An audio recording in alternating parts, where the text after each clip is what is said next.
সহিহ হাদিসের বর্ণনা, আলা মিন মুস্তাগফিরিন ফাগফির লাহ, কোন ক্ষমা প্রার্থী আছো আমার কাছে ক্ষমা চাবে, আমি তাকে ক্ষমা করে দেব।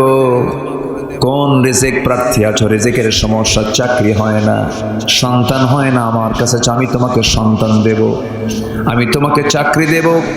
কিন্তু দুঃখে বুকটা ফেটে যায় এমন বহু বান্দা আছে, আল্লাহর কাছে না চায়া বাচ্চা চায়, দরবারে যায়া, আছে না, মাজারে চলে যায়। এগুলো আছে কিনা এলাকায় জানি না, কম, একটু কম আছে। কেউ আমাকে দেবে না, আমাকে দেবেন কে বলেন? আসতে বলবেন না, আমাকে দেবেন কে? দেওয়ার মালিক কে? যিনি সূর্যের মালিক তিনি আমাকে দিবেন, যিনি চন্দ্রের মালিক তিনি আমাকে দিবেন, যিনি গোটা প্রাণী জগতের মালিক তিনি আমাকে দিবেন। পৃথিবীর কেউ আমাকে দিতে পারে না। আমার বন্ধুগণ, সেই জন্য আল্লাহ রাব্বুল আলামিন যে পরামর্শগুলো দিয়েছেন সেই পরামর্শ আমার আপনার কাজে লাগবে। আল্লাহ বলছেন 10টা গুণ অর্জন করে আসো, 10টা কাজ করে আসো, কমপ্লিট করে আসো, আমি তোমাকে ক্ষমা করে দেব, আমি তোমাকে জান্নাত দিয়ে দেব, মহা পুরস্কারে পুরস্কৃত করব।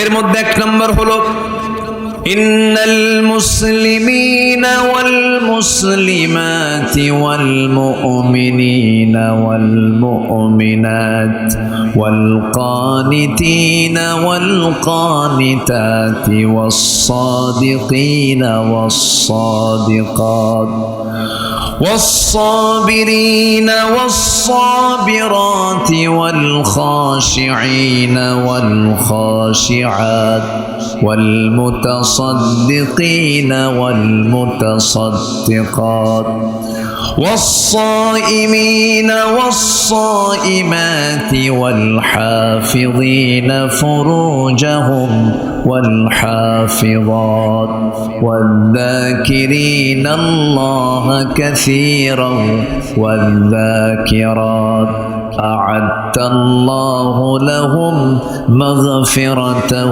وأجرا عظيما। জোরে বলুন আল্লাহু আকবার। মা বোনরা কি মাহফিল আছে? আচ্ছা, মানুষ তো চলে যাচ্ছে। হ্যাঁ, কি বলবো, বলার কিছু নেই। না না, আপনি চুপ থাকেন, একটু বসেন, আপনারা একটু মেহেরবানি করে বসেন। সম্মানিত ভাইয়েরা, সম্মানিত বন্ধুগণ, 10টা গুণ আমরা শিখে যাব আজকে। জোরে বলি ইনশাআল্লাহ। 1 নম্বর হলো যে মুসলমান এবং যে মুসলমান নারী, মুসলমান না পুরুষ এবং মুসলমান নারী, আল্লাহ তাআলা নারীকে বাদ দিয়েছেন কি? বাদ দেননি। আল্লাহকে মেয়েদের জান্নাত মনে একটু ছোট দিবেন নাকি? মেয়েদের জান্নাত কি ছোট হবে? না, পুরুষেরও যে জান্নাত নারীদেরও সেই জান্নাত। তো আসেন দোয়া করে দিই নাকি? দোয়া করে দেব তো? কি ব্যাপার, ঘটনা কি? বসেন।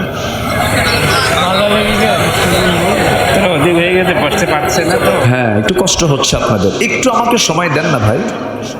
এখানে আমাকে নিয়ে যদি আপনি উঠে যান, মেহমানকে দাওয়াত দিয়ে যদি বাড়িওয়ালা যদি বাড়ি থেকে হেরে যায়, এটা কি বলেন? এটা কি আচরণ? এটা বলেন তো।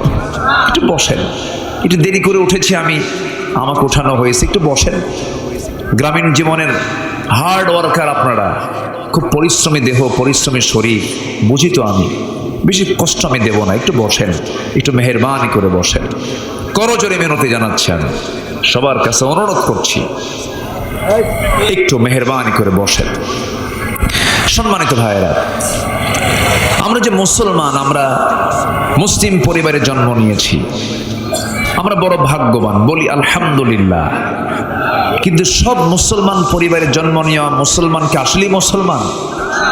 আমার দেশে মুসলিম পরিবারে জন্ম নেওয়া মুসলিম নামের কিছু কলঙ্ক আছে, যারা আবু জেহেলের চেয়েও জঘন্য। আছে না নাই? আছে না? আছে। আমার বন্ধুগণ, মুসলিম পরিবারে জন্ম নিয়ে কিছু মুসলমান সুদও খায়, জেনার কারবারও করে, মিথ্যা রায় দেয়, মিথ্যা মামলা দিয়ে দেয়, মাদকের কারবার গুলো করে। এক হাজি, আমার পরিচয় হয়েছিল, এক হাজি সাহেব তিনি মাদকের ব্যবসা করেন। বললাম, হাজি সাহেব আপনি হজ করে আসছেন, মাদকের ব্যবসা করেন, ইয়াবার ব্যবসা করেন, এর কারণটা কি? হুজুর আমি তো খাই না, আমি খাওয়াই। আমি খাই না, আমি খাওয়াই। আমি খাইলে তো আমার দোষ হতো, আমি তো খাওয়াই। এমন চিন্তা লালন করে কিছু মুসলমান আমার দেশে বসবাস করে, যারা হোটেল চালায়। সেই হোটেল অবৈধ কর্মকাণ্ডগুলো হয়, জেনার কারবারগুলো হয়, মদের লাইসেন্স নিয়ে নেয়, মদের দোকান দিয়ে দেয়। আবার রমজান মাস যখন চলে আসে, হুজুর কিছু ভাড়া করে, হুজুর কিছু ভাড়া করে বলে, হুজুর আমারে হজে নিয়ে যান, ওমরায় নিয়ে যান। রমজান মাস টোটাল ইবাদত করব, চোখের পানি ফেলে ফেলে কাঁদবো, হুজুরে দোয়া করতে বলে। গোটা রমজান মক্কায় মদিনায় কাটায়া দিয়া চোখের পানি ফেলে আল্লাহর কাছে দোয়া করে দেশের মাটিতে আসার পর ঈদের পরের দিন মদ খাইয়া শীত হয়ে পড়ে থাকে। এমন লোক আছে না?